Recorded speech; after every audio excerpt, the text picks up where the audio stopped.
Amis Milanais, rouge et noir, bon retour sur notre chaîne. J'espère que vous avez passé une bonne journée. Pas facile le lundi, hein, retour au boulot le lundi.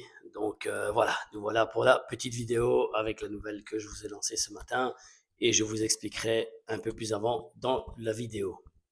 Alors première petite nouvelle, le jeune joueur Aladja Cissé qu'on a prélevé du Verona. Pour la saison prochaine, on l'a laissé en prêt au Catanza. Malheureusement, le garçon s'est blessé ce week-end et blessure musculaire, lésion, je pense, du deuxième degré, si j'ai bien lu. Donc, le garçon sera out entre 40 à 60 jours, donc entre un mois et demi et 2 mois. Bon, c'est pas grave en soi. Le joueur n'est pas encore chez nous. Ce n'est pas une blessure très très grave non plus, mais voilà, il devra rester au repos. Pas de chance pour le jeune gamin. Alors, Léao est de retour en groupe. Donc, Léao s'entraîne normalement avec les autres. Donc, il sera convoqué régulièrement pour vendredi, pour le match de Verona. Pulisic va beaucoup mieux. Il n'est pas encore entraîné en groupe, il s'entraîne encore à part, mais il va beaucoup mieux.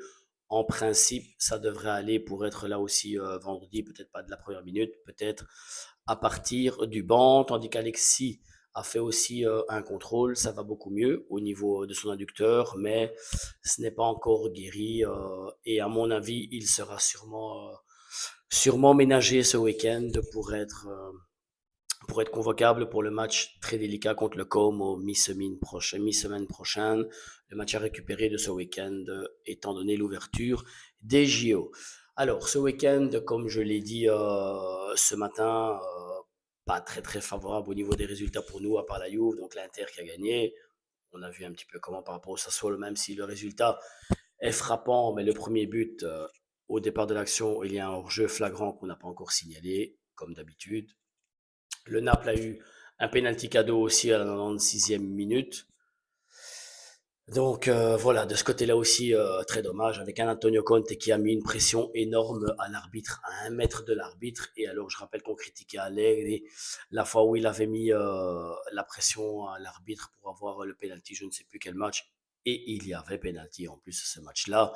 Donc voilà, il y a toujours 2 poids, 2 mesures par rapport aux équipes différentes. Et la Juve qui, elle, perd 2 points. Dommage parce qu'en plus, il perdait 0-2 avec la Lazio à domicile. La Juve, elle, par contre, qui n'a pas reçu un penalty. Il y avait un penalty de G là sur Cabal, je pense, qui n'a pas été sifflé. Donc voilà, la Juve pénalisée aussi. Pour nous, ça fait un petit peu nos affaires, étant donné que la Juve perd 2 points pour cette course à la Champions League. Mais voilà, comme quoi, d'autres équipes aussi sont pénalisées. Et pour le moment, celle à qui tout tourne toujours en faveur, et ce, pas depuis cette saison, depuis quelques années, c'est l'Inter. Je reviens toujours sur les mêmes choses à dire, mais malheureusement, c'est la triste vérité. Alors, on arrive à la grosse nouvelle que je devais vous dire depuis ce matin. J'ai eu l'occasion d'écouter la vidéo. C'était de Longogne avec Rouille. Rouille, je rappelle, c'est celui qui intervient des fois aussi à Top Calcio, journaliste sportif qui suivait de près aussi le Milan il y a quelques années, qui est parti maintenant à l'étranger pour son boulot aussi, mais qui de temps en temps fait des apparitions aussi à Top Calcio et intervient aussi à des vidéos chez Andrea Longoni. Alors, il expliquait un petit peu ce qui s'est passé avec l'affaire Mateta. En fait, l'affaire Mateta, c'était Monsieur Foudlagne, on en a parlé, qui menait l'affaire de son côté tout seul et qui voulait clôturer le joueur pour montrer encore qu'il faisait les choses à sa tête. En fait, dans cette histoire, Mateta, il y avait un nom de Allegri. Allegri ne voulait pas le joueur. Et si vous faites bien attention, le nom définitif est arrivé un petit peu après quasiment le closing. Elliott est sorti. Manuel Comvest est rentré comme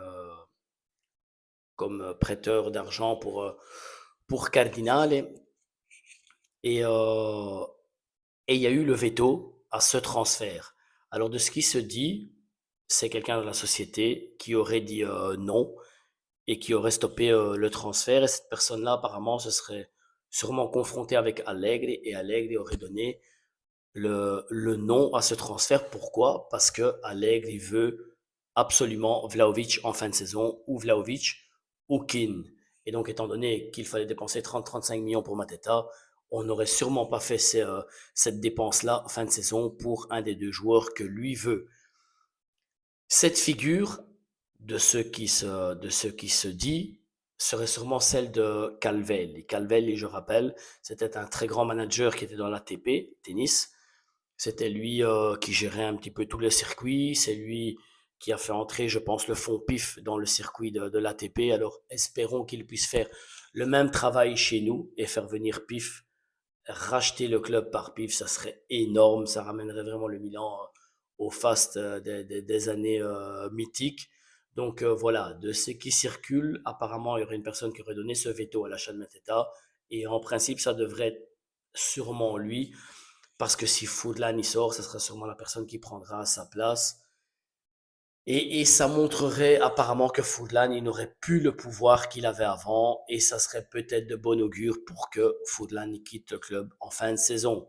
C'était la grosse nouvelle que je devais vous donner aujourd'hui. Je l'ai écouté correctement ce matin. Donc, on ne peut espérer que cette nouvelle soit vraie pour que ce personnage quitte enfin le club et qu'on soit débarrassé de lui. Parce que de ce qui se dit comme voix, c'est que Furlan ne s'entend pas du tout avec Tare. D'ailleurs, il ne le voulait pas. Il avait essayé de prendre D'Amico, le directeur sportif de l'Atalanta, puis un autre directeur sportif anglais, je ne sais plus le nom, mais il voulait tout le monde. Il y a eu Paratic, il voulait tout le monde sauf Tare. Et donc, voilà. Et Tare qui ne se laisse pas faire de son côté non plus. D'ailleurs, on l'a vu quand on lui a posé des questions sur Mateta ce week-end. Il a un petit peu esquivé les réponses. Donc, voilà. Espérons que Tare reste bien solide au poste parce que c'est un très bon directeur sportif pour ma part qui travaille en collaboration avec Allegri pour amener les joueurs qu'Allegri veut et que ce soit Furlan qui saute de sa position et qui quitte ce club.